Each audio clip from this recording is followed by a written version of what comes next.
കുടുംബങ്ങളിൽ നിന്നുയരുന്ന ചിരികളാണ് ലോകത്തെ പ്രകാശമയമാക്കുന്നതെന്നും എന്നാൽ നിർഭാഗ്യവശാൽ ഒരുമിച്ചിരിക്കാനോ പരസ്പരം സന്തോഷം പങ്കുവയ്ക്കാനോ സാധിക്കാത്ത രീതിയിൽ കുടുംബ അന്തരീക്ഷം മലീമസപ്പെട്ടിരിക്കുകയാണെന്നും BMS സംസ്ഥാന president B Shivaji Sudarshan. Ozone പാളിയിലെ വിള്ളൽ പ്രകൃതിയിൽ സൃഷ്ടിക്കുന്ന ഭീകരതയേക്കാൾ ഭയാനകമാണ് യുവാക്കളിലെ ലഹരി ഉപയോഗം കുടുംബത്തിലുണ്ടാക്കുന്ന അസ്വസ്ഥതകളെന്നും ശിവാജി സുദർശൻ കൂട്ടിച്ചേർത്തു. BMS സ്ഥാപക ദിനത്തിന്റെ ഭാഗമായി പാലക്കാട് ജില്ലാ കമ്മിറ്റി അംഗങ്ങളുടെ കുടുംബസംഗമം BMS ജില്ലാ ഓഫീസ് ഹാളിൽ ഉദ്ഘാടനം ചെയ്ത് സംസാരിക്കുകയായിരുന്നു അദ്ദേഹം.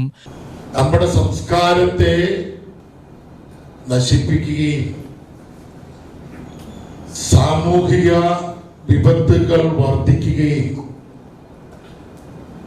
നമ്മുടെ നാടിന്റെ നിലനിൽക്കേണ്ട മൂല്യങ്ങളെ തകർക്കുകയും ചെയ്യുന്ന ഭരണകൂടങ്ങളാണ് മാറി മാറി നമ്മുടെ കേരളം ഭരിച്ചുകൊണ്ടിരിക്കുന്നത്.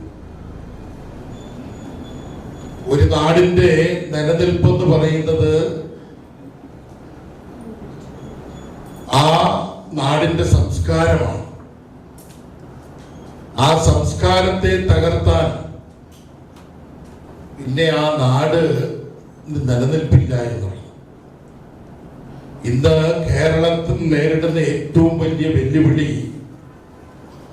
ഈ സംസ്കാരത്തെ തകർക്കപ്പെടാൻ ശ്രമിക്കുന്ന ഇടത് വലത് രാഷ്ട്രീയക്കാരും ഇത് സംരക്ഷിക്കപ്പെടാൻ പ്രവർത്തിക്കുന്ന സംഘപ്രവർത്തകർ. ഇതാണ് ഇന്നത്തെ നമ്മുടെ ഈ നാടിന്റെ ഏറ്റവും പരമപവിത്രമായ ലക്ഷ്യത്തിലേക്കുള്ള പ്രയാണത്തിൽ പങ്കാളികളായിക്കൊണ്ടിരിക്കുന്നത് നമ്മുടെ ഈ ദേശീയ പ്രസ്ഥാനങ്ങളുടെ പ്രവർത്തകരാണ്. ജില്ലാ വൈസ് പ്രസിഡന്റ് M ഗിരീഷ് അധ്യക്ഷത വഹിച്ച പരിപാടിയിൽ ഉന്നത വിജയം നേടിയ കമ്മിറ്റി അംഗങ്ങളുടെ മക്കളെ ആദരിക്കുകയും കുടുംബാംഗങ്ങൾ കലാപരിപാടികൾ അവതരിപ്പിക്കുകയും ചെയ്തു. K Rajesh, V Sarath, K Rajeshwari, K Sudhakaran, S Rajendran, P K Ravindranath, P K Baiju എന്നിവർ സംസാരിച്ചു. UTV news, Palakkad.